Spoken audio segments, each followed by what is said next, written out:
warahmatullahi wabarakatuh. Perkenalkan, nama saya Nur Fadila Putri Rizky, NPM 2043700138, Prodi Apoteker dari Universitas 17 Agustus 1945.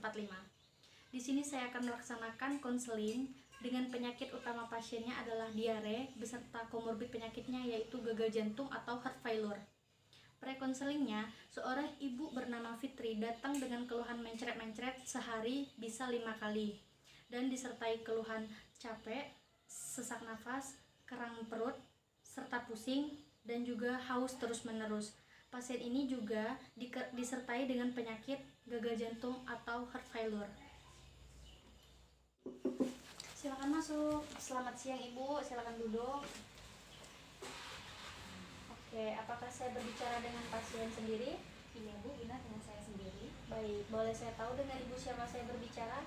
Dengan saya Ibu Fitri. Oke, sebelumnya perkenalkan, saya Apoteker Fadila. Saya adalah apoteker yang bertugas di klinik KBC ini yang membantu terapi penyembuhan pasien. Tujuan dilaksanakannya konseling ini untuk meningkatkan penyembuhan pasien itu sendiri. Saya ingin bertanya beberapa pertanyaan singkat mengenai obat-obatan yang telah Ibu terima dari dokter. Informasi yang diberikan akan sangat membantu kita untuk mengenali masalah yang mungkin timbul dari obat-obatan yang akan Ibu Fitri bawa pulang. Kalau boleh saya tahu, obat-obatan apa saja yang telah diberikan dokter kepada Ibu? Iya Bu, saya diberikan Oralip oleh dokter. Oke, baik. Saya juga ingin menanyakan, apakah Ibu punya penyakit lain selain keluhan diare ini? Iya Bu, saya menderita gagal jantung. Jadi selama diare ini berlangsung, saya semakin mudah capek, sering sesak napas, gejalanya muncul secara bertahap. Dan kadang-kadang bisa tiba-tiba Bu.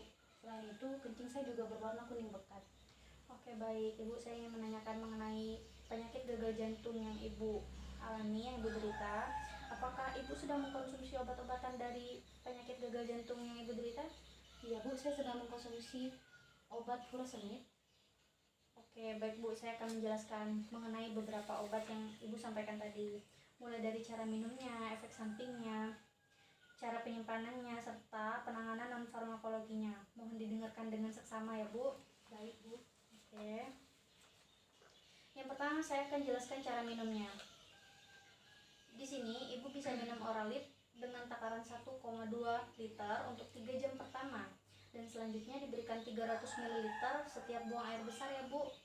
Untuk mengatasi dehidrasi, cara minum Oralipnya dilarutkan dengan air matang. Obat ini dapat diminum setelah atau sebelum makan agar efek Oralip dapat mulai bereaksi, dan efek Oralip ini dapat mulai terasa sekitar 8-12 jam setelah dikonsumsi.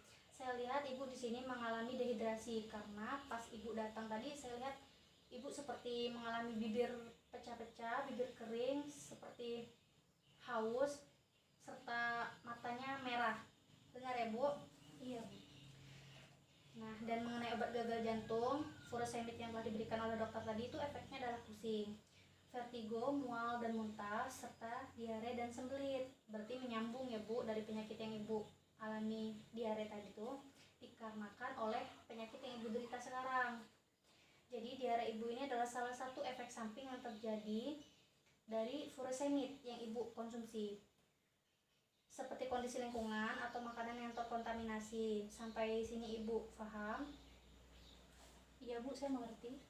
Maksudnya Ibu mengalami diare itu terjadi karena makanan yang terkontaminasi atau lingkungan dari Ibu yang tidak bersih. Oke. Nah, saran saya Ibu terus mengkonsumsi furosemidnya karena obat penderita gagal jantung tidak dapat dihentikan. Jika dihentikan, maka perawatannya harus dimulai dari awal lagi, harus diulang kembali. Dan untuk diarenya saya sarankan diminum habis sesuai dosis anjuran dokter ya Bu. Iya Bu. Oke, saya lanjutkan. Selain mengkonsumsi obat-obatan di atas, saran saya kepada Ibu harus menjaga kebersihan diri dari makanan, serta hindari memakan atau minuman dari olahan mentah yang tidak dimasak hingga matang. Serta Ibu harus rajin-rajin mencuci tangan ya Bu, dan mengkonsumsi makanan yang lebih bersih. Menghindari makanan yang berminyak dan berlemak ya Bu, hindari alkohol, kafein, serta makanan-makanan yang pedas. Sampai sini ada yang ingin Ibu tanyakan? Bu, saya mau bertanya, jika saya lupa meminum obatnya, apakah saya harus meminumnya double sebagai penggantinya? Oh, sebaiknya jika ibu lupa dalam mengkonsumsi obatnya, ibu bisa lanjutkan saja dosisnya untuk pengobatan pada hari selanjutnya atau pada jam selanjutnya.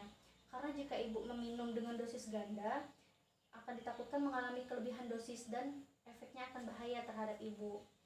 Jadi ibu bisa teruskan meminumnya pada jam seterusnya atau pada jam berikutnya. Bagaimana Bu? Apakah ibu bisa mengerti? Oh iya Bu, saya mengerti. Kalau begitu saya akhiri konseling ini. Semoga ibu sehat selalu, jaga kesehatan, dijaga lingkungannya. Sama-sama Bu. Dan jika ada keluhan yang berlanjut, silakan hubungi ke dokter atau bisa datang langsung ke klinik ABC. Iya Bu. Terima kasih Bu.